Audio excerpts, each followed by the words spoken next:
ನಮಸ್ಕಾರ. ನನ್ನ ಹೆಸರು ಭವಿಷ್ಚಂದ್ರ. ನಾನಿವಾಗ ಮಹಾಗಣೇಶ ಪಂಚರತ್ನಂ ಹೇಳ್ತಾ ಇದ್ದೀನಿ. ಮೊದಲನೇ ಸ್ಟ್ಯಾಂಜ.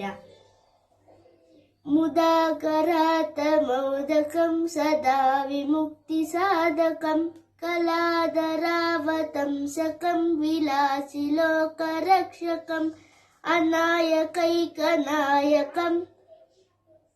ವಿನಾಶಿತೆ ದೈತ್ಯಕಂ ನತಾಶುಭಾಶುನಾಶಕಂ ನಮಾವಿತಂ ವಿನಾಯಕಂ. ಇವಾಗ ನಾನು ಇದ್ರ ಅರ್ಥ ಹೇಳ್ತೀನಿ. ಮಂದಸ್ಮಿತನಾಗಿ ಕೈಯಲ್ಲಿ ಯಾವಾಗಲೂ ಕಡುಬನ್ನು ಹಿಡಿದಿರುವ, ಮೋಕ್ಷ ನೀಡುವುದರಲ್ಲಿ ಆಸಕ್ತನಾದ, ಚಂದ್ರನನ್ನು ಆಭರಣದಂತೆ ತಲೆಯಲ್ಲಿ ಧರಿಸಿರುವ, ಲೀಲೆಯಿಂದಲೇ ಜನರನ್ನು ರಕ್ಷಿಸುವ, ಅನಾಥರಿಗೆ ದಿಕ್ಕಾದ, ಇಬಾಸುರನನ್ನು ಸಂಹರಿಸಿದ, ನಮಸ್ಕರಿಸಿದವರಿಗೆ ಬೇಗನೆ ತೊಂದರೆಯನ್ನು ನಾಶ ಮಾಡಿದ ವಿನಾಯಕನನ್ನು ನಮಸ್ಕರಿಸುತ್ತೇನೆ.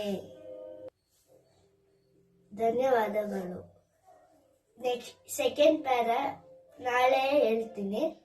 ಈ ವಿಡಿಯೋ ಇಷ್ಟ ಆಗಿದ್ರೆ ಲೈಕ್ ಮಾಡಿ, ಸಬ್ಸ್ಕ್ರೈಬ್ ಮಾಡಿ, ಬೆಲ್ ಐಕನ್ನ ಕ್ಲಿಕ್ ಮಾಡಿ. ನಿಮ್ಮ ಹುಡುಗರನ್ನ ಬೆಳೆಸಿ ಅರಸಿ. Thank you.